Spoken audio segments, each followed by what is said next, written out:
सभी को नमस्कार। मैं चंद्रकला शर्मा, सहायक आचार्य, राजनीति विज्ञान।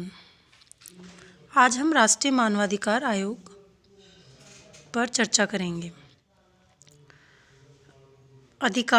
मानवाधिकार से पहले हम कुछ अधिकारों की बात कर ले।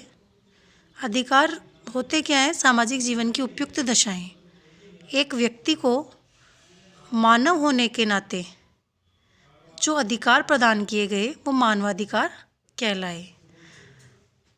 व्यक्ति के जीवन के उच्चतम स्तर के विकास के लिए, उसकी नैसर्गिक क्षमताओं के विकास के लिए मानवाधिकार अत्यंत आवश्यक है। आज विश्व के प्रत्येक राष्ट्र में प्रत्येक व्यक्ति को मानव अधिकार प्राप्त है। भारत के संबंध में हम देखें तो राष्ट्रीय मानवाधिकार आयोग का यहाँ गठन 1993 में एक अध्यादेश के द्वारा किया गया था और शीघ्र ही इस अध्यादेश को मानव अधिकार संरक्षण अधिनियम 1993 का रूप दे दिया गया। ये आयोग जो है पूर्णतः स्वायत्त संस्था है। आयोग की नियुक्ति की पद्धति, सदस्यों के कार्यकाल की निश्चितता, सदस्यों को पद दर्जा और आयोग में कार्मिक समूह की नियुक्ति, उनके काम करने का तरीका, वित्तीय मामलों में आयोग को स्वतंत्रता, इसकी स्वायत्तता के मुख्य स्रोत माने गए हैं। अब हम आयोग की रचना देखते हैं कि आयोग की रचना किस प्रकार की जाती है। आयोग में जो है एक अध्यक्ष होता है जो उच्चतम न्यायालय का मुख्य न्यायाधीश रह चुका हो। एक सदस्य जो उच्चतम न्यायालय का न्यायाधीश है या रहा है। एक सदस्य जो उच्च न्यायालय का मुख्य न्यायाधीश है या रहा है, और 2 सदस्य जिन्हें मानवाधिकार से संबंधित मामलों का ज्ञान और व्यवहारिक अनुभव हो, उन लोगों को इसमें नियुक्त किया जाता है। इस आयोग में सचिव के दर्जे का एक महासचिव भी होता है जो इस आयोग के अंतर्गत मुख्य कार्यपालक के रूप में कार्य करता है। राष्ट्रीय मानवाधिकार आयोग का जो मुख्यालय है वह दिल्ली में है और केंद्र सरकार की पूर्वानुमति से भारत के अन्य स्थानों में भी इसकी शाखाएं या कार्यालय स्थापित किए जा सकते हैं। आयोग के अध्यक्ष और सदस्यों की नियुक्ति एक उच्चाधिकार प्राप्त समिति की सिफारिश पर राष्ट्रपति के द्वारा की जाती है और इस समिति में प्रधानमंत्री, लोकसभा अध्यक्ष, भारत सरकार के गृह मंत्रालय का प्रभारी मंत्री, लोकसभा में विपक्ष का नेता, राज्यसभा में विपक्ष का नेता और राज्यसभा का उपाध्यक्ष होते हैं। लेकिन उच्चतम न्यायालय के मुख्य न्यायाधीश से परामर्श के बिना इन सदस्यों को नियुक्त नहीं किया जा सकता। आयोग के अध्यक्ष या सदस्यों को केवल राष्ट्रपति के आदेश से तभी हटाया जा सकता है जब उच्चतम न्यायालय द्वारा की गई जांच में उसके विरुद्ध दुर्व्यवहार या अक्षमता का कोई आरोप सिद्ध हो जाए और उसके आधार पर उसे हटाए जाने की सिफारिश की जाए। अध्यक्ष और सदस्यों का कार्यकाल 5 वर्ष रखा गया है। इसके साथ 70 वर्ष की आयु पूरी करनी है उन्हें। अगर दोनों में से जो भी काम पहले है उसी के हिसाब से वो अपने पद से हट जाते हैं। पद मुक्त होने के बाद में अध्यक्ष और सदस्य भारत सरकार या किसी राज्य सरकार के अधीन किसी पद पर नियुक्त किए जाने के लिए योग्य नहीं है। अब हम देखें मानवाधिकार होते क्या हैं। जैसा कि इनके नाम से स्पष्ट हो कि मानवाधिकार का मतलब है मानव होने के नाते व्यक्ति को मिलने वाले समान रूप से प्रदत्त जो अधिकार है उन्हें मानवाधिकार कहते हैं। मानवाधिकार का मतलब संविधान द्वारा प्रत्याभूत या अंतर्राष्ट्रीय संविधानों के द्वारा निर्मित, भारत में न्यायालय द्वारा प्रवर्तनीय जीवन, स्वतंत्रता, समानता और व्यक्ति की गरिमा संबंधी अधिकार मानव अधिकार है। अब हम राष्ट्रीय मानवाधिकार आयोग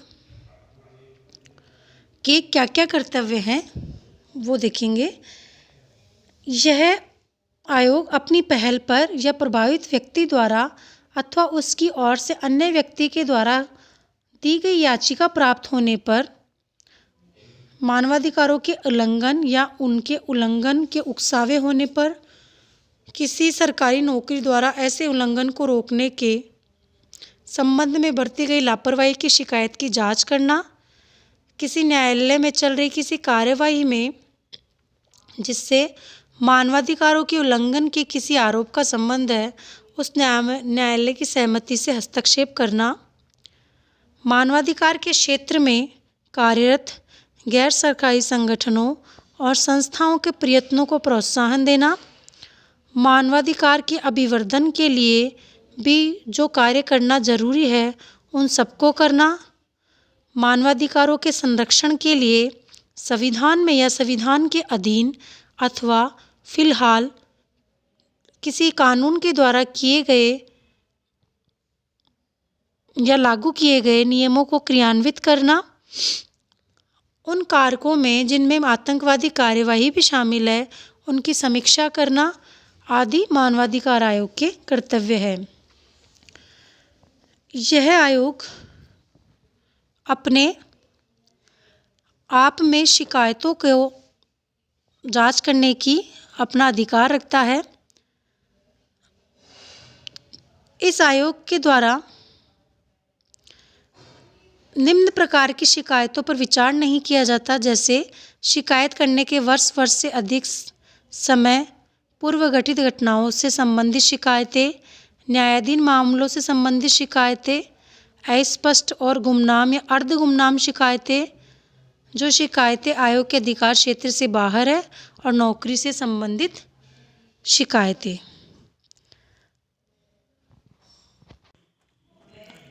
राष्ट्रीय मानवाधिकार आयोग के द्वारा केंद्र सरकार से संबंधित राज्य सरकारों के समक्ष अपनी एक वार्षिक रिपोर्ट भी प्रस्तुत की जाती है। इसके अतिरिक्त आयोग ऐसे मामलों के संबंध में विशेष रिपोर्ट भी प्रस्तुत करते हैं जिनके संबंध में केंद्र और राज्य सरकारों ने उन्हें परामर्श किया है। केंद्र सरकार और संबंधित राज्य सरकार का यह अनिवार्य कर्तव्य है कि वह आयोग की सिफारिशों पर की गई या की जाने वाली कार्यवाहियों और यदि कुछ सिफारिशें स्वीकार न की गई हो तो उनकी अस्वीकृति के कारणों के विवरण के संबंध में आयोग की वार्षिक रिपोर्ट को संसद और विधानमंडल के प्रत्येक सदन के पटल पर प्रस्तुत करें। इस प्रकार राष्ट्रीय मानवाधिकार की सबसे बड़ी बाधा अगर हम देखें तो उसका दंतविहीन होना है। उसे अपराधियों के खिलाफ मामले दर्ज करने, उसकी सुनवाई करने और दोषी पाए जाने वाले लोगों को सजा देने का अधिकार नहीं है।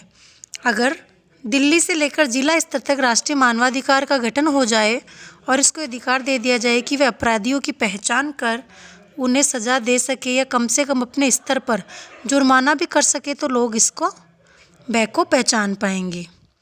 यद्यपि जिस व्यक्ति के अधिकारों का हनन होता है उस व्यक्ति को इस संस्था से संबल भी मिलता है। जहाँ कोई व्यक्ति मानवाधिकार उल्लंघन करता है तो वह राष्ट्रीय मानवाधिकार आयोग के अंदर जाकर अपने अधिकारों के संरक्षण की बात कह सकता है। यद्यपि मानवाधिकार आयोग पर्याप्त अधिकारों के अभाव में अभी तक प्रभावी ढंग से अपनी भूमिका को नहीं निभा पा रहा, फिर भी हम ये कह सकते हैं कि आज सोशल मीडिया में या मीडिया में आने वाले तकनीकी बदलावों ने इस संगठन की भूमिका को एक विशिष्ट स्थान दे दिया है। आज मानवाधिकार व्यापक चर्चा का विषय बन गए हैं, उनकी खबरें छपती हैं, समाज में इन्हें स्वीकार किया जाने लगा है। हालांकि हम ये भी कह सकती हैं कि अभी स्थिति पूर्ण रूप से बदली नहीं है। जब तक लोगों में जागरूकता नहीं आएगी तब तक यह अधिकार वास्तविकता के धरातल पर पूर्ण रूप से कार्य नहीं कर पाएगा।